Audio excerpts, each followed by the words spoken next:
نحمده ونصلي على رسوله الكريم.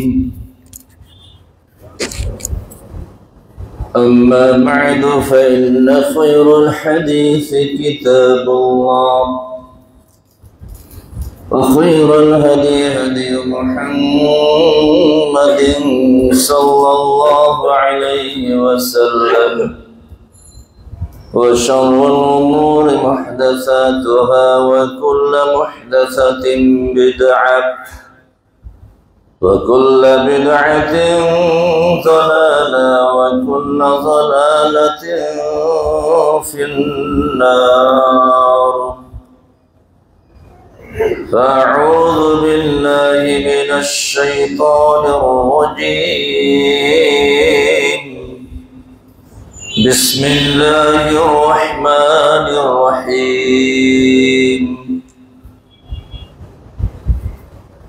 قد أفلح من تزكى وذكر اسم ربه فصلى. الحمد لله.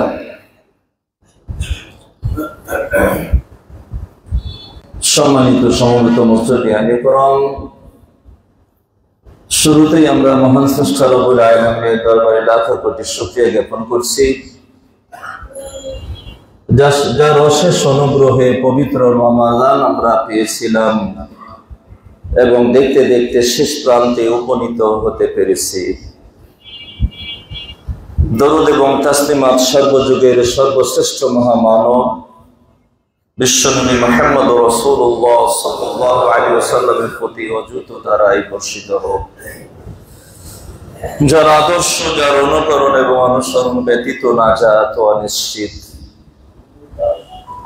সাথে সাথে পৃথিবীর তামাম মুসলিম মুসলিমাত, মুমিন মুমিনাত যারা বেঁচে আছে এবং যারা আমাদের মাঝ থেকে চিরবিদায় গ্রহণ করেছেন, কবরের যাত্রী হয়ে গেছেন, তাদের উপর আল্লাহর করুণা ধারা বর্ষিত হোক। আমরা বলি আমিন।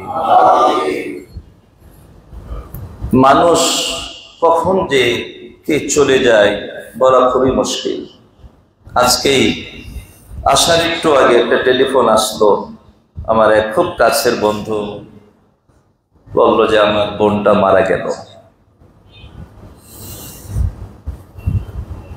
অন্যের খবর শুনলাম, কখন হয়তো আমার খবর আপনি শুনবেন যে এহসানুল্লাহ আর দুনিয়াতে নাই। এই মৃত্যুটাই স্বাভাবিক। আমার সঙ্গী সাথীরা কতজন চলে গেছে, করোনাতে অনেকে চলে গেছে। শুধু বংশাল এলাকা থেকে 105 জন করোনাতে মারা গেছে। আব্দুল সালাম চাচা আমাকে নাম ধরে ধরে এক এক করে, অমুক বাড়িতে অমুক, অমুক বাড়িতে অমুক, অমুক বাড়িতে অমুক। ছেলের মতো ভালোবাসতেন, আল্লাহ তাকে যেন জান্নাত নসিব করেন। বহু ইতিহাস বংশালের উনি আমাকে বলেছেন। তো মৃত্যুটাই যেন স্বাভাবিক। আপনি আপনার জীবনে যতই যে যোগ বিয়োগ করেন, যোগফল শেষে মৃত্যু। আপনি আর অন্য কিছু নিতে পারবেন না। এই জন্য মৃত্যুর জন্য প্রস্তুতি গ্রহণ করতে হবে সবাইকে, বিশেষ করে যারা 60-এ পদার্পণ করেছেন। রাসূল বলেছেন 60 থেকে 70 উম্মতের বয়স, তাই না? আমার হয়তো 62 চলে, 61-62 চলে, এরকম অ্যাকুরেট না, তবে কাছাকাছি আব্বার সাথে হিসাব করে সেটাই পেয়েছি। তো 62 চলে মানেই মৃত্যুর পুরোপুরি সময় এসে গেছে। এখন বোনাসে আছি, 2 বছর বোনাস চলছে আমার। 70 পার হয়ে গেলে ডবল বোনাস, তাই না? এই জন্য ঈমান নিয়ে যেন কবরে যেতে পারি, সৎ কাজের উপর থেকে যেন কবরে যেতে পারি, প্রত্যেকের এই চিন্তা করা উচিত। আর যাদের বয়স 60 হয়ে গেছে, দুনিয়ার কাজ একটু কমায় দিয়ে পরকালের চিন্তাটা বেশি করা, এটা হচ্ছে আহসামুন নাস, বুদ্ধিমানের কাজ। সবচেয়ে জ্ঞানী চালাক যারা, তাদের কাজ হলো ইস্তেদাদাল লিল মাউত আকসারুহুম যিকরাল লিল মাউত। তারা মৃত্যুর জন্য পরকালের পাথেও বেশি সংগ্রহ করে আর মৃত্যুকে বেশি স্মরণ করে। সম্মানিত উপস্থিতি, বিষয়টা না একটু কথা বলে নিলাম। আমাদের মাঝ থেকে অনেকে বিদায় নিয়েছে, অনেকে অসুস্থ। আলহামদুলিল্লাহ সুম্মা আলহামদুলিল্লাহ। আপনারা জানেন আমাদের সম্মানিত, আমরা দুইজন আপনাদের দায়িত্বশীল খতিব, তাই না?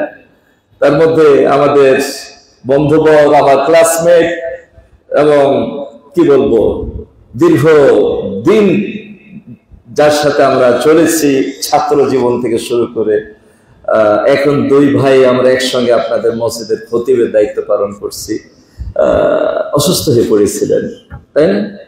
তো আল্লাহ রব্বুল আলামিন তার হায়াত আছে বলে আল্লাহ নিয়ে আসছেন, এটাই তো বাস্তব। যদি হায়াতটা শেষ হয়ে যেত তাহলে আর আমাদের মাঝে আসতে পারতেন না। আমরা দোয়া করি ওনাকে আল্লাহ হায়াতে তাইয়্যিবা আরো দীর্ঘজীবী দান করুন এবং আমাদের খেদমতগুলো আরো বেশি করে করতে পারি তৌফিক যেন আল্লাহ ওনাকে দান করেন। আজকে আপনাদের সামনে আসার মতো পুরোপুরি ফিট না, তারপরও একটা মাস আসতে পারেনি, মনটা তো কাঁদে, তাই না? যে আমার মুসল্লিদের কাছে একটু দেখা করব, দেখা হবে, কথা বলবো, এটা করতে পারিনি, এই সুযোগটা আল্লাহ তাকে দেন নাই। তো ফিট না থাকা সত্ত্বেও শুধুমাত্র আপনাদের আন্তরিকতা ভালোবাসার জন্যই আপনাদের সাথে একটু দেখা করতে আসছেন। তোমার জন্য আমরা সবাই প্রাণ খুলে দোয়া করব আল্লাহ রাব্বুল আলামিন যেন তাকে পুরোপুরি সুস্থতা দান করেন। আল্লাহ হচ্ছেন সমস্ত ডাক্তারের বড় ডাক্তার। ডাক্তার বলে দেয় যার সুযোগ নাই, কিন্তু আল্লাহ দেখে যে তারপর 10 বছর বাঁচায় রাখে, এরকম হয় না অনেক সময়? আল্লাহর হাতে সবকিছু।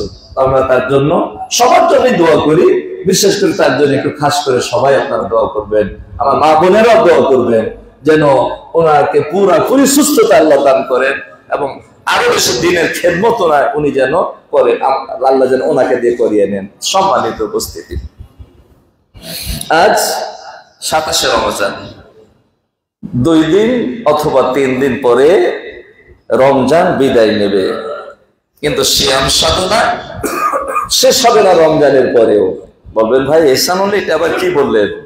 বরং রমজানের পর থেকে শুরু হবে আরো দীর্ঘমেয়াদী সিয়াম। বলা যেতে পারে শাওয়ালের 1ম তারিখ থেকেই দিনব্যাপী নয়, তখন সার্বক্ষণিক সিয়াম কি পালন করতে হবে। সিয়াম মানে কি? বিরত থাকা, বর্জন করা। এই রমজান ঝগড়া করিস না, মানে রমজানের পরে কোমর বেঁধে ঝগড়া করা যাবে নাকি?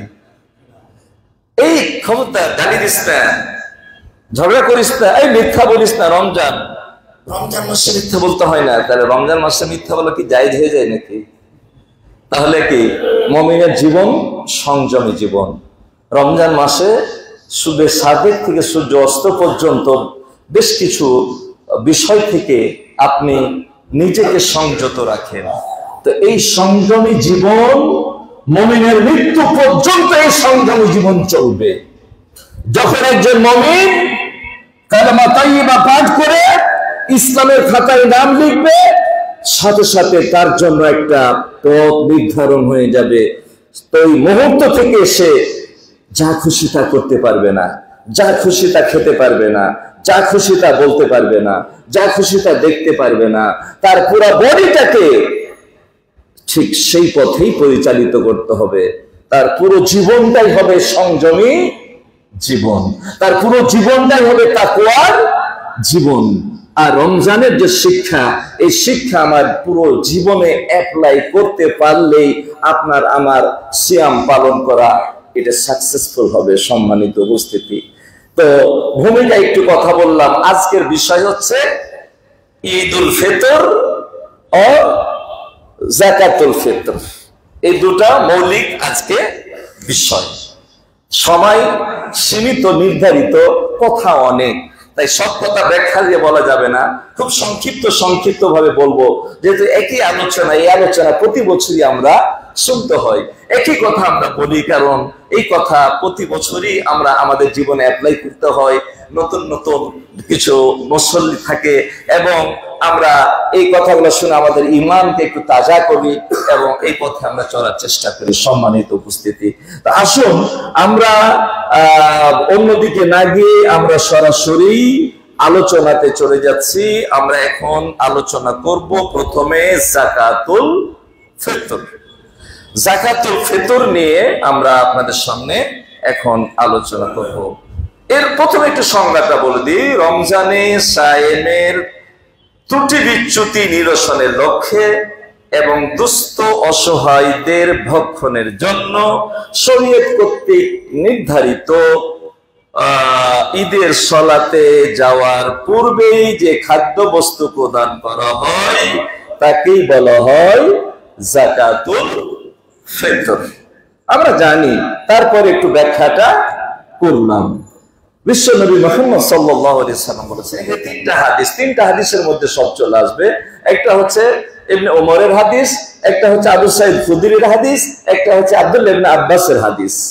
তো ইবনে ওমরের হাদিসটা আমরা প্রথমে পাঠ করি। তিনি বলছেন, ফারাদা রাসূলুল্লাহ সাল্লাল্লাহু আলাইহি ওয়াসাল্লাম যাকাতাল ফিতরি সা'আম মিন তামারিন ওয়া সা'আম মিন শাঈরিন আলাল আবদি ওয়াল হুররি والذكر والأنثى والصغير والكبير من المسلمين وأمر بها أن تؤدى قبل خروج الناس إلى الصلاة رواه البخاري শরীফ হাদিস। তিনি বলছেন যে বিশ্বনবী মুহাম্মদ সাল্লাল্লাহু আলাইহি সাল্লাম যাকাতুল ফিতর ফরজ করেছেন। যাকাতুল ফিতর এক সা গম, এক সা খেজুর, স্বাধীন গোলাম, পুরুষ, নারী, ছোট বড় মুসলিমদের মধ্য থেকে, এবং তিনি নির্দেশনা প্রদান করেছেন যে ঈদের মাঠে ঈদের সালাত আদায় করতে যাওয়ার আগেই তা আদায় করতে হবে। মনে রাখবেন, এটা শেষ সময়, এতটুকু মনে রাখেন, পরে আবার কিছু কথা আসবে। এটা একটা হাদিস। 2 নম্বর হাদিস আবু সাঈদ খুদরি, তিনি বলছেন যে আমরা নুখরিজু যাকাতাল ফিতর সা'আম মিন তুআমিন আও সা'আম মিন শাঈরিন আও সা'আম মিন তামরিন আও সা'আম মিন আকিতিন আও সা'আম মিন যাবিবিন, রাওয়াহুল বুখারী। এটা বুখারী শরীফের হাদিস। তিনি বলছেন যে আমরা যাকাতুল ফিতর বের করতাম এক সা খাদ্যদ্রব্য, মানে যে দেশের যেটা প্রধান খাদ্য সে দেশে, খুব খেয়াল করবেন কিন্তু কথা খুব সংক্ষিপ্ত কথা হবে, সেই দেশে একসা দেওয়ার জন্য প্রথম শব্দটা আসছে কি তোআম, কারণ সব দেশের খাবার এক নয়। ওই যুগে যা চলতো জব, কিসমিস, মোনাক্কা, এই কথাগুলো, খেজুর প্রধান খাদ্য ছিল, এই কথাগুলো বলা হয়েছে। আপনি আপনার প্রধান খাদ্য যে চাউল দিয়ে আপনি খান, সেই চাউল কত? একসা, 2.5 কেজি। আমরা জানি 2.5 কেজি ওজন দিবেন। আপনি খান নাজির চাউল, আপনি যদি মোটা চাউল দিয়ে, কম দামি চাউল দিয়ে আদায় করতে যান, তাহলে এটা সঠিক হবে না। যে যে চাউল খান সেই চাউলের হিসাব করেই আপনাকে দিতে হবে, এটাই হচ্ছে উত্তম পন্থা। আরেকটা হাদিস ইবনে আব্বাস থেকে, সেটা হচ্ছে তিনি বলছেন রাসূল সাল্লাল্লাহু আলাইহি ওয়াসাল্লাম যাকাতুল ফিতর ফরজ করার এখানে 2টা কারণ উল্লেখ করেছেন। 2টা কারণ কি? তুমাতান লিল মাসাকিন ওয়া তুহরাতান লিস-সায়িমি মিনাল লাগাবি ওয়ার রাফাস। অনর্থক এবং অশ্লীলতা কথা থেকে, যে আমি সংজ্ঞাটা আগেই বলেছি, এটা যেন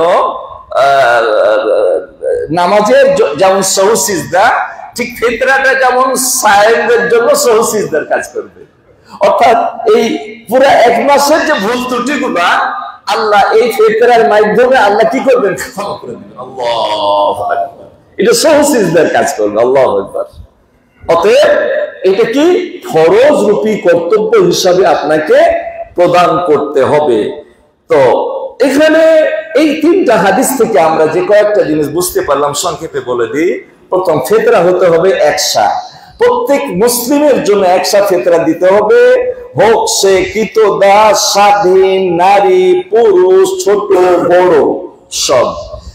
এরপরে বলা হচ্ছে আপন আপন প্রধান খাদ্য থেকে ফিতরা দিতে হবে। ঈদের নামাজে যাওয়ার আগেই তা আদায় করতে হবে। সাহেবের নেশাবের যে শর্ত দেওয়া হয়, এটা হাদিস দ্বারা প্রমাণিত নয়, এটা সম্পূর্ণই একটা ব্যক্তিগত মতামত। কারণ ফিতরা এক জিনিস আর যাকাত এক জিনিস। যাকাতের ব্যাপারে সাহেবে নেশাবের বিষয় রয়েছে, এখানে সাহেবে নেশাবের ব্যাপারে কোন রকমের একটা জয়ীফ হাদিসও দেখাতে পারবে না কেউ। এটা সম্পূর্ণই একটা ব্যক্তিগত কেয়াসের মাধ্যমে এটা নিয়ে আসা হয়েছে। আর ওই গরিবদেরকে ঠকানো, গরিবদেরকে সহায়তা করার থেকে যেন দূরে থাকা। কারণ প্রত্যেকের জন্য রাসূল বলেছেন যে ছোট বড় সকলের জন্যই দিতে হবে। আচ্ছা বলেন তো, যে ছোট, সে ছোট হোক আর বড় হোক, তো ছোটর উপর কি টাকা খরচ নাকি? ছোটর কি টাকা আছে নাকি? ও তো 2 বছর, 1 বছর, 5 বছর, 10 বছর, ওর তো অর্থ আছে নাকি? ওর তো অর্থ নাই, তাহলে ওর সাহাবে নেশাব হলো না, তাহলে ওর জন্য টাকা দেওয়া হবে না। তাহলে কি রাসূলের কথাটা আপনি মানবেন নাকি মানুষের মন করা কথাটা মানবেন? কোনটা মানবেন আপনি? আরে সারা পৃথিবীর মানুষ যদি এক কথা বলে আর আমার রাসূল যদি অন্যটা বলে, কোনটা মানবো? রাসূলের কথাটা মানবো। এটাই হচ্ছে মুমিন, এটাই হচ্ছে মুসলিমের কাজ। এতটুকুনি বললাম। আমি আগেই বলেছি ব্যাখ্যা দেওয়ার কোনো সুযোগ নাই। ফিতরা আদায়ে সময়ের ব্যাপারে একটু কথা আমরা হাদিসের মধ্যে শুনেছি। ইবনে ওমরের হাদিসে তিনি কি বলেছেন? আমার আবু আনতুয়াদ দিয়া ফুরুজিন নাসে ইলা সালাত, নামাজে যাওয়ার আগেই কি করতে হবে? ফিতরাটা আদায় করে ফেলতে হবে। দেখুন, এটা হচ্ছে উত্তম সময় এবং শেষ সময়। কিন্তু আপনি যদি একদিন সর্বোচ্চ 3 দিন আগে ফিতরা বের করতে পারবেন, সাহাবাদের আমল রয়েছে এবং রাসূলের এক হাদিস বুখারী শরীফের হাদিস থেকে প্রমাণিত হয়। আমি বলছি সংক্ষেপে। যেমন ইবনে ওমর রাদিয়াল্লাহু তাআলা আনহু তিনি ইয়াবাসু বিযাকাতিল ফিতরে ইলাল্লাযী তুজমাউ ইনদাহু ক্বাবলাল ফিতরে আও বিয়াউমাইনি আও সালাসা। ইবনে ওমর তিনি যার কাছে ফিতরার মাল জমা করা হয় তার কাছে 2 অথবা 3 দিন আগে পাঠিয়ে দিতেন। এটা ইবনে ওমরের সহিহ riwayat। আর একটা বুখারী শরীফের riwayat থেকে আমি এর আগে আপনাদের শুনিয়েছি, আবু হুরায়রার হাদিস। তিনি বলছেন ওয়াক্কালানি রাসূলুল্লাহ সাল্লাল্লাহু আলাইহি সাল্লাম বিহিফযে যাকাতে রমাজান। বলছে রাসূল সাল্লাল্লাহু আলাইহি ওয়াসাল্লাম আমাকে দায়িত্ব দিলেন কি? ফিতরার মাল পাহারা দেওয়ার জন্য, রক্ষা করার জন্য, রক্ষক করলেন, তাই না? মানে পাহারাদার নিযুক্ত করলেন, আমাকে দায়িত্ব দিলেন। কে? রাসূল। আমি খুব সংক্ষেপে বলি। তো আমি পাহারা দিচ্ছি, একজন আগন্তুক এসে এই মিনাত্তাম 2 হাত দিয়ে বস্তা ভর্তি করা শুরু করছে, মানে চোর।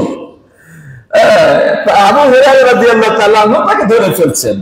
ফাআখাযতুহু ওয়া কুনতু লা আরফা আন্নাকা ইলা রাসূলিল্লাহি সাল্লাল্লাহু আলাইহি ওয়াসাল্লাম।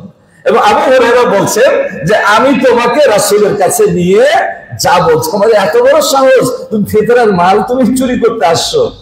তখন সেই বেচারা সে কি করছে? সে শাকা হাজাতান শাদীদাতান ওয়া ইয়ালান ফারাহিমতুহু ফাখাল্লাইতু সাবিলা।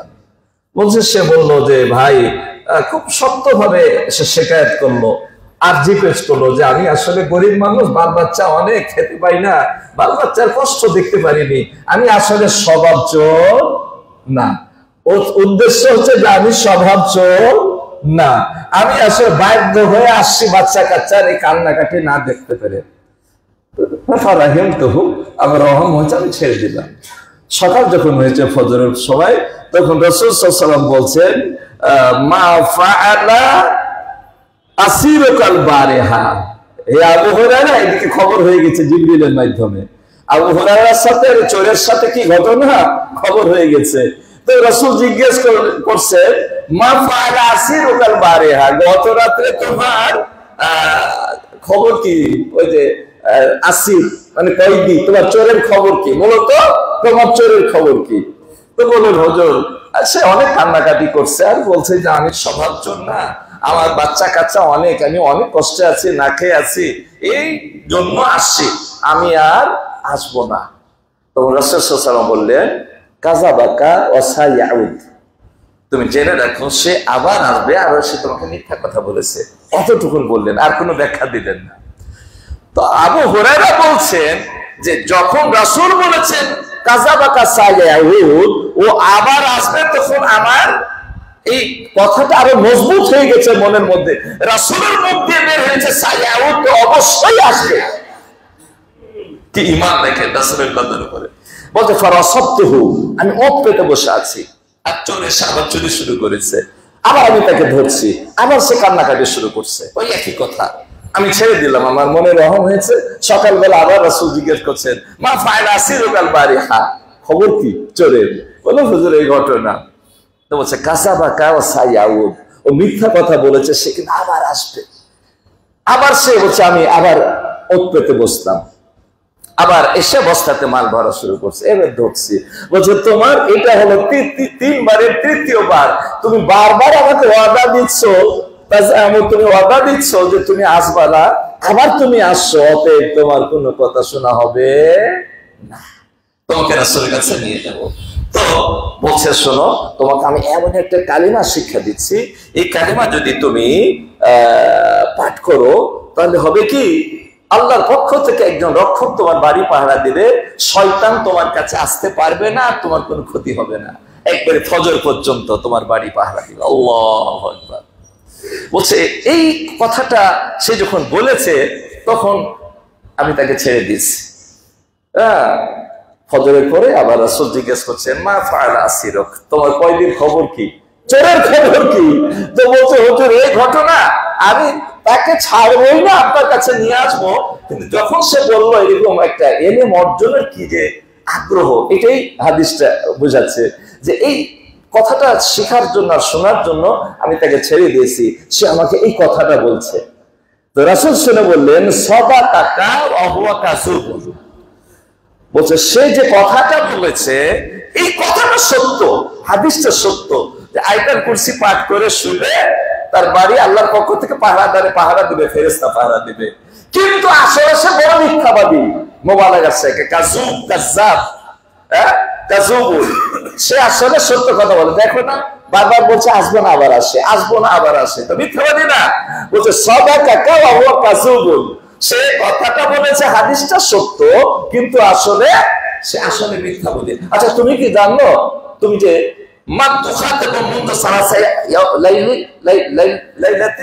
তিন দিন থেকে কার সাথে তোমার ঘটনা ঘটছে তুমি কি জানো? বলছে না হুজুর জানি না। বলছে যাকা শয়তান, বলছে এই হলো আসলে শয়তান। তাহলে এই হাদিস থেকে প্রমাণিত হলো, উদ্দেশ্য কি আমার হাদিসটা বলা, বুখারী শরীফের হাদিস, যে 3 দিন পাহারা দিয়েছে মানে 3 দিন আগে যাকাতুল ফিতর জমা করার একটা বৈধতা পাওয়া যায়। সম্মানিত উপস্থিতি, তাহলে আমরা এই যাকাতুল ফিতরা আদায় করব। এই যাকাতুল ফিতর আপনি কি দিয়ে আদায় করবেন, একটা প্রশ্ন, একটা প্রশ্ন। তো বিন বাজ, বিন ইবনে উসাইমিন এবং সালেহ ফাওজান তিনজনেরই একই মত যে তআম দিতে হবে, তম ছাড়া অন্য টাকা পয়সা দিয়ে জায়েজ হবে না। তাহলে ইয়াজুজু ইখরাজু যাকাতুল ফিতরে নাকদান, একটা প্রশ্ন যে টাকা দিয়ে কি ফিতরা আদায় করা সম্ভব, এই যে একটা প্রশ্ন।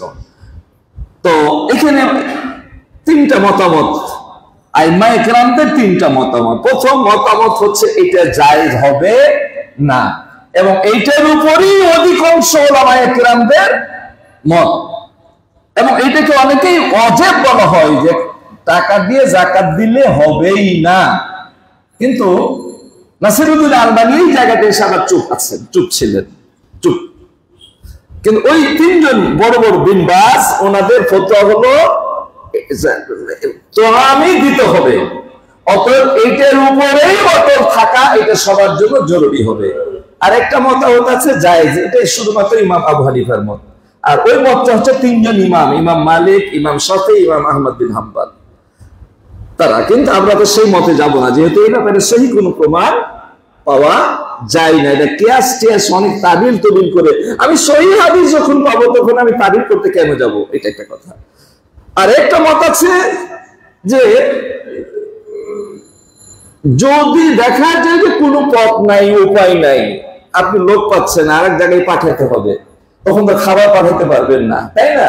বেকায়দায় যদি পড়েন, আর যদি মুসলিহাত থাকে, প্রয়োজনীয়তা পরিলক্ষিত হয়, এটা 3 নম্বর মত। কিন্তু প্রথম মতটার উপরে আমাদের আহলুল হাদিস এবং সালাফুল মানহাজের আলেমদের কি আমল। তো এই যদি কোনো পথ না থাকে, তারপরে বলা হয়েছে যে তুমি কোনো পথ নাই, কাউকে পাচ্ছ না, এই টাকাটা এমন একজনকে পাঠাবা, এই টাকা দিয়ে সে খাবার কিনে গরিবদেরকে দিবে, মিসকিনদেরকে, এই কথাটা বলা হয়েছে। কিন্তু যদি তেমন কেউ না পায়, শেষ পর্যায়ে যদি এরকম ঘটনা ঘটে, তাহলে ওই 3 নম্বর মতে যাওয়া যেতে পারে। তবে সহি এবং শুদ্ধ হচ্ছে যে এটা তো আমি আপনাকে দিতে হবে। এখন কথা থাকলো সা, এক সা আর আধা সায়ের যে দ্বন্দ্বটা, এটা আপনার সামনে আমি একটু তুলে ধরতে চাচ্ছি যে এক সা এবং আধা সায়ের ব্যাপারে এই যে দ্বন্দ্বটা, আপনারা জানেন রাসূল সাল্লাল্লাহু আলাইহি ওয়াসাল্লাম জীবদ্দশাতে 2য় হিজরিতে এই যাকাতুল ফিতর ফরজ হয়েছে। রাসূল যতদিন বেঁচে থাকলেন, আবু বকর রাদিয়াল্লাহু তাআলা 2 বছর 10 মাস, ওমর ফারুক 12 বছর, তারপরে ওসমান রাদিয়াল্লাহু তাআলা 10 বছর, আলী রাদিয়াল্লাহু তাআলা 6 বছর, এই যে 30 বছর এরা কি করেছেন, এক সাই ফিতরা দিলেন। যখন মুআবিয়া দায়িত্ব পেলেন, তিনি হজ অথবা ওমরা করতে এসে মদিনাতে খুতবা দিতে গিয়ে বলে ফেললেন যে সিরিয়া থেকে যে গম আসে তার আধা সা 2 মণ, মক্কার 1 সা খেজুরের সমপরিমাণ দাম। অতএব আমি মনে করি এটা দিলে চলবে, আদায় হয়ে যাবে। এটা যেমনই বলেছেন আবু সাঈদ খুদরি রাদিয়াল্লাহু তাআলা আরো কিছু সাহাবায়ে কেরামকে সঙ্গে নিয়ে তার প্রতিবাদ করেছে, বলছেন না এটা হবে না। ফাআনকারা যালিকা আবু সাঈদ ওয়া ক্বাল লা উখরিজু ইল্লা মা কুনতু উখরিজু ফি আহদি রাসূলুল্লাহ সাল্লাল্লাহু আলাইহি ওয়াসাল্লাম। তিনি অস্বীকার করলেন, তার কথাকে অবজ্ঞা করলেন, আর বললেন কি যে রাসূলের যুগে যেভাবে একসাথ দিতাম সেইভাবেই দিব, তোমার কথা শোনা আপনার কথা শোনা হবে না। কারণ যেখানে সহিহ সহিহ রাসূলের হাদিস, সেখানে কোন সাহাবী তাবির কথা চলবে না। কোন ব্যাপারে রাসূলের কোন হাদিস পাচ্ছেন না, তখন সাহাবায়ে কেরাম কি করেছেন সেটা আপনি দেখতে পারেন। আর রাসূল যেখানে হাদিস পরিষ্কার, সেখানে অন্যর কথা শোনা যাবে না। তাহলে এই ব্যাপারে কোন সহিহ হাদিস আপনি পাবেন না ওই কথাটা ছাড়া। অতএব এখানেও বর্তমান কিছু মুফতি আছে, তারা টাকা বেঁধে দেয় 100 টাকা, 110 টাকা, 115 টাকা। অবশ্যই গরিবের হক নষ্ট করার অপরাধে আল্লাহর কাছে অপরাধী হয়ে তারা কিয়ামতের ময়দানে উঠবে, অবশ্যই উঠতে হবে তাদেরকে। আর আধা সা ফিতরার কোনো সুযোগ নাই। আচ্ছা বলেন তো, রাসূলের যুগে রাসূল যে বললেন জব, খেজুর, কিশমিশ, পনির, এগুলা সবগুলোর কি একই দাম ছিল? সব তো একই দাম ছিল না। রাসূল তো বলতে পারতেন যে পনিরের দাম বেশি খেজুরের চাইতে, আধা সা পনির হলে আধা সা আর খেজুর হলে 1 সা, বলতে পারতেন না? কিশমিশের দাম তো বেশি গমের চাইতে, তো রাসূল কি বলতে পারতেন না গমের চাইতে কয়েক গুণ বেশি দাম কিশমিশের? এখনো তারা রাসূল বলতে পারতেন না যে কিশমিশের আধা সা আর দিলে আদায় হয়ে যাবে, কারণ এটা 1 সা জবের চাইতো গমের চাইতো তার দাম বেশি? এই ব্যাখ্যা তো রাসূল করেননি। আপনি রাসূলের চেয়ে বেশি বুঝতে, বেশি পণ্ডিত হচ্ছেন কেন? লা তুকাদ্দিমু বাইনা ইয়াদাইল্লাহি ওয়ার রাসূল, আল্লাহ কোরআনে বলছে রাসূল, আল্লাহ রাসূলের চাইতে বেশি বুঝতে যাইও না। আল্লাহ এবং রাসূলের চাইতে বেশি পণ্ডিতগিরি দেখানোর কোনো সুযোগ নাই। অতএব ফিতরা একসাই হতে হবে, আধা সা দিলে আদায় হবে না, অবশ্যই সে গুনাহগার হবে। সম্মানিত উপস্থিতি, আর কথা বলা যাচ্ছে না, যেহেতু ঈদুল ফিতর নিয়ে কিছু কথা বলতে হবে। আর এটা দিবেন কাকে? গরিব মিসকিনেরই হক বেশি, এটাই বেশি উত্তম। ইবনে কাইয়িম এবং ইবনে কাইয়িম আর আরেকজন তাদের কথা হলো যে ফকির মিসকিন, হ্যাঁ ওই 8টা খাতে দেওয়া জায়েজ আছে, এটা আপনি দিতে পারেন, কিন্তু তারা উত্তম বলেছে যেহেতু তুমাতান লিল মাসাকিন বলা হচ্ছে, সেই দিন যেন ঈদের আনন্দে, আল্লাহু আকবার, দেখেন কেমন ইসলামটা, কেমন সৌহার্দ্য, কেমন ভ্রাতৃত্ব, কেমন পারস্পরিক সুসম্পর্কের একটা, যে ঈদের দিন অন্তত গরিবরা যেন দুয়ারে দুয়ারে না যায়, ওরা যেন তোমাদের সাথে তোমাদের মতোই যেন একটু আনন্দ করে বাসায় বাড়িতে খেতে পারে। এই জন্য ওদেরকেই হক দেয়। কিন্তু আমি বলেছি ওই 8টা ক্ষেত্রে দেওয়া জায়েজ, এই 2 জায়গাতে দেওয়া বেশি উত্তম। এদের মধ্যে আবার যারা একটু কাছের মানুষ তাদেরকে দেওয়া আরো বেশি উত্তম, এটা আপনারা জানেন। সম্মানিত উপস্থিতি, আসুন যাকাতুল ফিতর নিয়ে আর কথা হচ্ছে না, যদি কোনো প্রশ্ন থাকে পরে জেনে নিতে পারবেন, অসুবিধা নেই। এখন আমরা আসি, আমরা ঈদুল ফিতর নিয়ে আপনাদের সামনে কিছু বলতে চাচ্ছি। আমি আয়াতটা পাঠ করেছিলাম, কাদ আফলাহা মান তাযাক্কা। আমরা 27 দিন সিয়াম পালন করলাম। যারা বুদ্ধিমান তারা গুনাহ থেকে মুক্ত হয়ে গেছে, নেকি কামাই করে নিয়েছে। কিন্তু যারা হতভাগা, যারা দুর্ভাগা, তারা এইরকম সুবর্ণ সুযোগ পাওয়ার পরে সুযোগটাকে কাজে লাগাতে পারেনি। তাই আসলে তাদের দুঃখজনক ব্যাপার। সম্মানিত উপস্থিতি, আসুন ঈদুল ফিতর, ঈদ শব্দের অর্থ আপনাকে শুধু একটু শোনাই। সুমিয়াল ঈদু ঈদান লিআন্নাহু ইয়াউদু কুল্লা সানাতিন বিফারাহি মুজাদ্দাদা। ঈদ শব্দের অর্থ দুটো আমরা পেয়ে থাকি, একটা আনন্দ, একটা ফিরে আসা, রুজু। তো বলছে যে ঈদকে ঈদ এই জন্য বলা হয় যে প্রতি বছর নতুন আনন্দ নিয়ে আসে। আর একটা হচ্ছে সুমিয়াল ঈদু ঈদান, এর মিশকাত শরীফের হাসিয়াতে আছে সুমিয়াল ঈদু ঈদান লিআন্নাল্লাহ তাআলা ইয়াউদু আলাল ইবাদি বিল মাগফিরাতি ওয়ার রাহমা। বলছে ঈদকে ঈদ এই জন্য বলা হয় যে মহান স্রষ্টা আরশের মালিক তিনি রহমত এবং মাগফিরাত নিয়ে বান্দার দিকে ধাবিত হন, মনোনিবেশ করেন। আল্লাহু আকবার। সম্মানিত উপস্থিতি, তাহলে আমরা বুঝতে পারলাম ঈদের অর্থ কি। জাহেলি যুগেও তারা 2টি ঈদ পালন করত, একটার নাম ছিল নওরোজ, একটা ছিল মেহেরজান। এই 2টা ঈদ করত, তারা পালন করত। 2টা মূর্তিকে, 2টা বুতকে কেন্দ্র করে তাদের ঈদটা হতো, আনন্দ ফুর্তি করতো। কাদাবান নবী সাল্লাল্লাহু আলাইহি ওয়াসাল্লাম মদিনা, রাসূল যখন মদিনা গেলেন, তার দেখলেন যে 2 দিনে তারা খুশি মানাচ্ছে। জিজ্ঞেস করলেন কেন? তারা বলল যে এই 2টা দিনে আমরা আনন্দ ফুর্তি করি, খেল তামাশা করি। তখন তারা করবে, আর মুসলিমদের মনে তো জাগে যে আমরাও একটু এরকম একটা কিছু পেলে ভালো হতো। আল্লাহ রাব্বুল আলামিন সাথে সাথে জিবরিল পাঠিয়ে দিয়ে দিলেন, কাদ আবদালাকাল্লাহু বিহিমা খায়রাম মিনহুমা। রাসূল বললেন, হে সাহাবীরা, তোমাদেরকে আল্লাহ তাদের 2 দিন, তোমাদেরকে আল্লাহ 2 দিন দিয়েছেন, কিন্তু ওদের ঈদ আর তোমার ঈদের মধ্যে আকাশ আর জমিন পার্থক্য। পৃথিবীতে যত উৎসব রয়েছে সবচাইতে মূল্যবান মুসলিমদের উৎসব ঈদুল ফিতর, ঈদুল আজহা। যদি আমরা আরেকটা ঈদ বানিয়ে নিয়েছি, শরীয়ত আমাদের হাতে না, এটা বলাটাই জায়েজ না। ঈদে মিলাদুন নবী, এটা বলাটাই জায়েজ না। ওইটা নিয়ে কথা বলার সুযোগ আজকে নাই। সম্মানিত উপস্থিতি, তাহলে আমরা জানতে পারলাম যে ঈদ, তাহলে ইসলামে যে ঈদ প্রচলন হলো তারপর থেকে 2টি ঈদ প্রচলন হলো। এখন ঈদ কাদের জন্য এবং কেন এতটুকুন বলবো, এবং আমরা সিয়াম পালন করছি, কাদের সিয়াম কবুল হবে আর কাদের হবে না, এই সংক্ষিপ্ত কিছু কথা। ঈদ মানে কি? আনন্দ। আনন্দ কেন? যে ব্যক্তি সিয়াম সাধনার মাধ্যমে নিজেকে পুত পবিত্র করতে পারলো তার জন্য আনন্দ। আনন্দ কিসের? যে ব্যক্তি সিয়াম সাধনার মাধ্যমে গুনাহগুলোকে ক্ষমা করে নিয়ে আল্লাহর সান্নিধ্যে চলে যেতে পারলো তার জন্য আনন্দ। ঈদ আনন্দ কেন? যে ব্যক্তি ঈদের রমাজানে ইবাদত বন্দেগীর মাধ্যমে কোরআন এবং সিয়াম যাদের পক্ষে আল্লাহ রাব্বুল আলামিনের কাছে সুপারিশ করে জান্নাতে নিয়ে যাবে তাদের জন্য আনন্দ। যে ব্যক্তি তওবা করে নিয়ে নিজেকে পবিত্র করবে তার জন্য আনন্দ। সম্মানিত উপস্থিতি, যে ব্যক্তি তার জীবনের পূর্বের সমস্ত গুনাহগুলোকে পরিত্যাগ করে নেকির পথ ধরতে পারলো তার জন্য আনন্দ, তার জন্য ঈদ।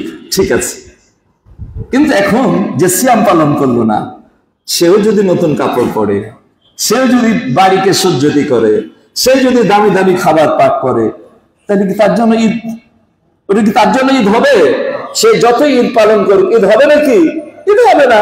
আমি উদাহরণ দিয়ে বলে থাকি যে তার ঈদ মানানোটা কেমন, এরপরে যদি সে খুশি করে ঈদের দিন, তাহলে ঈদ মানানোটা কেমন? ধরেন আপনাদের উপজেলাতে ভোট, চেয়ারম্যান একজন পাস করেছে আর কয়েকজন ফেল করেছে, তো যারা ফেল করেছে তাদের মধ্যে একজন বলছে যে পাশ করেছে সে গরু আর খাসি আর মিষ্টি বিতরণ আর খুব খুশি করছে, আর কেউ যারা ফেল করেছে তার মধ্যে থেকে একজন ও বলছে ওর টাকা আছে আমার নাই নাকি, আমি ফেল করেছি তো কি হয়েছে, আমিও 5টা গরু আর 10টা খাসি মেরে খাওয়াবার আনন্দ করবো। তার ব্যাপারে কি বলবেন আপনি? বলবেন এর মাথাটা নষ্ট হয়ে গেছে, পাবনা পাঠানো দরকার, তাই না? পাবনা পাঠানো দরকার। তো তাই যদি বলেন যে সিয়াম পালন করলো না, ঈদের দিনে খুশি করে, তাকে কি পাবনা পাঠানো দরকার না? তার মাথার স্ক্রুটা একটু টাইট দেওয়া দরকার না? দরকার তো, বলেন কি বলেন? সম্মানিত উপস্থিতি, তাই কবি বলছেন যে লাইসাল ঈদ লিমান লাবিসাল জাদিদ ইন্নামাল ঈদ লিমান খাফা বিল ঈদ। বলছে ঈদ তার জন্য না যে নতুন জামা কাপড় পরবে, ঈদ তার জন্য যে আমার আযাবকে ভয় করলো। লাইসাল ঈদ লিমান তাবাখখারা বিল উদ ইন্নামাল ঈদ লিমান তাবা ওয়ালা ইয়াউদ। ঈদ তার জন্য যে ব্যক্তি আতর আর পারফিউম ব্যবহার করলো দামি দামি, ঈদ তো তার জন্য যে তওবা করলো আর অপরাধের দিকে আর ফিরলো না, একবারে পাপ সম্পূর্ণ বর্জন করলো। লাইসাল ঈদ লিমান নাসাবাল কুদুর ইন্নামাল ঈদ লিমান সাআদা বিল মাকদুর। ঈদ তার জন্য না যে দামি দামি পোলাও, বিরিয়ানি, কালিয়া, কোপ্তা, বড় বড় হাঁড়ি বেগ রান্না করলো আর মানুষকে খাওয়াইলো। ঈদ তাদের জন্য যে সাধ্য অনুযায়ী সে নিজেকে পবিত্র করলো। লাইসাল ঈদ লিমান তাসায়্যানা বিজিনাতিদ দুনিয়া। তার জন্য ঈদ না যে দুনিয়াতে তার দুনিয়ার সৌন্দর্য দিয়ে তার বাড়ি ঘরকে সাজালো। ইন্নামাল ঈদ লিমান তাযাওয়াদা বিযাদিত তাকওয়া। ঈদ তার জন্য যে রমজানের সিয়াম ব্রত পালন করে তাকওয়ার গুণ নিজের মধ্যে সৃষ্টি করতে পারলো, তার জন্য আজকে ঈদ। লাইসাল ঈদ লিমান রাকাবাল মাতায়া। তার জন্য ঈদ নয় যে বড় বড় দামি দামি প্রাণো আর পাজেরো গাড়িতে করে ঈদের ময়দানে ঈদগাহে গেল। ইন্নামাল ঈদ লিমান তারাকাল খাতায়া। ঈদ তার জন্য যে নিজের গুনাহগুলোকে পরিত্যাগ করতে পারলো। পরিশেষে কবি বলছেন লাইসাল ঈদ লিমান বাসাতাল বিসাত ইন্নামাল ঈদ লিমান জাওয়াদাস সিরাত। যে তার জন্য ঈদ না যে বাড়িতে একবার বিছানা দামি দামি চাদর আর বিছানা একবারে ঈদের দিনে বিছায় দিল। ঈদ তার জন্য যে কাল কিয়ামতের কোর্টে রব্বুল আলামিনের পক্ষ থেকে যখন ঘোষণা হবে তোমরা হিসাব হয়ে গেছে, এখন পুলসিরাত পার হয়ে জান্নাতে চলে যাও, যে পুলসিরাতে ওঠার সাথে সাথে অনেকে খান খান হয়ে কেটে কেটে জাহান্নামে পড়ে যাবে। আল্লাহু আকবার। সে কথা বলার আজকে অবকাশ নাই, সময় আমাকে আর কথা বলার সুযোগ দিচ্ছে না। সম্মানিত উপস্থিতি, তাহলে আমাদের ঈদ কেমন হবে? আমাদের ঈদ কোন বিজাতীয়ের মতো ঈদ হবে নাকি? কিন্তু দেখলে তো তাই মনে হয়। সারা সিয়াম পালন করলাম আর ঈদ শাওয়ালের চাঁদ উঠলো আর রাত্রি থেকে শুরু হয়ে গেল যত রকমের অশ্লীলতা, গান, বাদ্য যন্ত্র, গানের আওয়াজে ডুবি ডুবি ডাব্বা আর ধুম মাচালে ধুমের আওয়াজে আর ঘুম হয় না। ঈদ আনন্দ মেলা শুরু করে দিলাম, হারাম। এবং যে এলাকাতে এটা হবে ওই এলাকার দায়িত্বশীলদেরকেও আল্লাহর কাঠ গড়াতে দাঁড়াইতে হবে, যার যেমন শক্তি আছে বন্ধ করতে হবে। আপনার ছেলেকে আপনি অন্তত বন্ধ করেন। প্রত্যেক গার্জেন যদি আপন আপন ছেলেকে বন্ধ করি তাহলে অনেকটাই সংযত হয়ে যায়। যেন আমি বলে থাকি ওই রমাদান শেষ, আজকে শেষ জুমা না, 5 মিনিট যদি দেরি হয় ইবাদতের মাস না, মনে কিছু করেন না। আর দুটা কথা বলে আমি শেষ করে দিব। আমি বলে থাকি যে দেখে যেন মনে হয় শয়তান 1 মাস বাধা থাকে, তো কাজ কাম নাই, বসে থাকলে তো শরীরে একটু শক্তি হয়, নতুন এনার্জি পাই। তো 1 মাস বসে থেকে খায় খেয়ে নতুন এনার্জি নিয়ে সমাজের চাঁদ উঠলে ছাড়া পাই আর যুবকদের পিছনে লেগে যায়। আর যুবকেরা যত রকমের শয়তানি সব শয়তানি শুরু করে দেয়।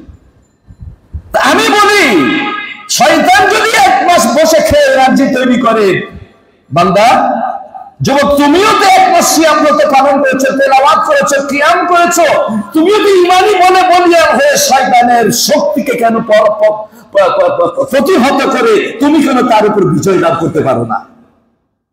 করাটা উচিত। সিয়াম কার কবুল হবে আর কার কবুল হবে না এটা আমরা কেউ জানি না, তবে তার কিছু লক্ষণ আছে।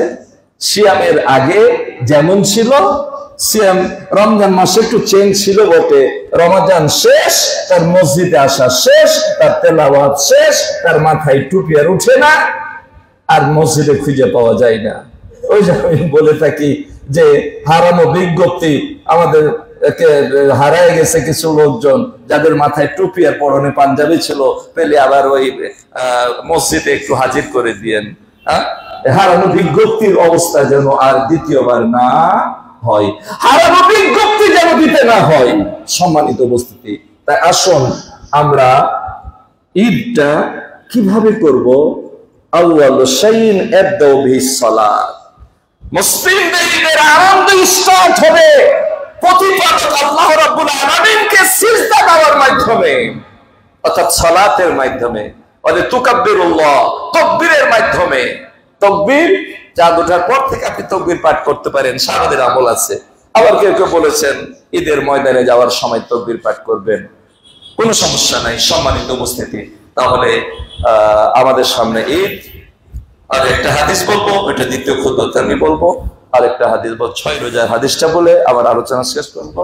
তাহলে আমরা আল্লাহ রাব্বুল আলামিনের কাছে কামনা করি আর মাত্র 2 দিন, 2 দিন অথবা 3 দিন, এই সুবর্ণ সুযোগ আপনার জীবনে আর পাবেন কিনা। এই যে আসার সময় খবর পেলাম যে মারা গেল একজন, এই খবরটা কার জন্য যে কখন আসছে কেউ বলতে পারি না।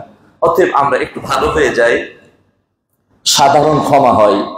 রমজানের প্রত্যেকটা দিন আল্লাহর পক্ষ থেকে লক্ষ লক্ষ মানুষকে আল্লাহ ক্ষমা করে দেন, জাহান্নাম থেকে মুক্ত করে জান্নাত দিয়ে দেন। আল্লাহু আকবার, জান্নাতের খাতায় নামটা লেখা হয়ে যায়। কিন্তু সাধারণ ক্ষমার আওতায় 2 প্রকার অপরাধী পাবে না, একটা হচ্ছে মুশরিক আর একটা হচ্ছে শাহনা, হিংসুটে যারা, যারা অন্যের ভালো দেখতে পারে না, অন্যের টাকা পয়সা দেখতে পারে না, অন্যের মর্যাদা দেখতে পারে না, এই হিংসুটে যারা, এদেরকে আর মুশরিককে আল্লাহ ক্ষমা করবেন না। এরা সাধারণ ক্ষমার আওতার বাইরে। এটা কেন আমরা মানুষেরা করি? এটা করা ঠিক না। আপনি একজনকে ইজ্জত দিবেন, আল্লাহ আপনার ইজ্জত বাড়িয়ে দিবেন। কারণ আপনি তো জানেন যে আপনি আপনার ভাইকে যে পরিমাণে ভালোবাসা দিবেন, আল্লাহ আপনাকে সেই পরিমাণে ভালোবাসা দিবেন। সেই হাদিস। আল্লাহু আকবার।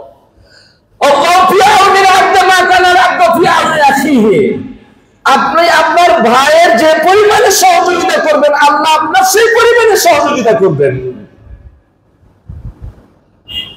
আর একটা হাদিস, তিরমিজির সহিহ হাদিস, আলবানী বলেছেন, শেষ করে দিচ্ছি। এটা বলছে পৃথিবীর সমস্ত উম্মত, আমার পৃথিবীর সমস্ত লোক যদি একদিকে হয়, ইয়ানফাউকা বিশাইইন, তোমাকে কোনো উপকার করতে চায়, লা ইয়ানফাউকা ইল্লা বিশাইইন কাদ কাতাবাল্লাহু লাক, বলতে গোটা পৃথিবীর মানুষ একত্রিত হয়ে যদি আপনার উপকার করতে চায়, আর উপকার ততটুকুই করতে পারবে যতটুকু আল্লাহ আপনার তকদিরে লিখে রেখেছেন। আর গোটা পৃথিবীর মানুষ যদি আপনার ক্ষতি করতে চায়, ক্ষতি ততটুকুনি করতে পারবে যতটুকু আল্লাহ আপনার তকদিরে লিখে রেখেছেন। তাহলে আপনি হিংসা করে, তার বিদ্বেষ করে কি করবেন বলেন? একটু ভালোবাসতে শিখি। আল্লাহ যেন আমাদের মাঝে এরকম যদি কারো রোগ থাকে, আল্লাহ রাব্বুল আলামিন না হয়তো সাধারণ ক্ষমার আওতায় আপনি আমি যেতে পারবো না, আল্লাহ যেন ক্ষমা করে দেয়। আমরা পরস্পর পরস্পর ক্ষমা করে দিই। আমি ব্যক্তিগত আপনাদের প্রতি, আমাকে, আমার সাথে আমার সবাই সম্মান করেন, আলহামদুলিল্লাহ। এরপরেও যদি আমার দ্বারা কোনো ভুল হয়ে থাকে, আমাকে সবাই ক্ষমা করে দিবেন। কারণ সবাই সবার কাছ থেকে আমরা ক্ষমা চেয়ে নিই। এবং আমিও আপনাদের সবাইকে আমার কোন রকমের কষ্ট না রেখে সাধারণ ভাবে সবাইকে, এই রমজান মাসে আল্লাহ সাধারণ ক্ষমা ঘোষণা করেন, আমিও সাধারণ ক্ষমা সবাইকে ক্ষমা করে দিলাম। আপনাদের কাছে আমার দাবি, আপনারাও আমাকে সবাই ক্ষমা করে দিবেন। আল্লাহ যেন কবুল করে আমরা মুসলিম ভাই ভাই হিসাবে চলতে পারি, থাকতে পারি, এবং আল্লাহর সাধারণ ক্ষমার আওতায় যদি না পড়ি, তাহলে আসলে বদনসিব। ওয়া আখিরু দাওয়ানা আলহামদুলিল্লাহি রাব্বিল আলামিন।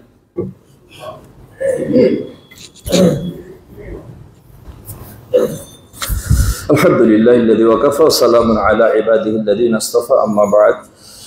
সম্মানিত উপস্থিতি, রাসূল সাল্লাল্লাহু আলাইহি ওয়াসাল্লাম বলেছেন, মান সামা রমাদান, আবু আইয়ুব আনসারী থেকে হাদিসটা, রমাদানে রোজা রাখবে আর তারপরে 6 রোজা রাখবে, সুম্মা আতবাআহু সিত্তা মিন শাওয়ালিন, শাওয়াল মাসের 6 রোজা রাখবে, তাহলে সিয়ামের দাহার পুরা বছর সিয়ামের আপনি পাবেন।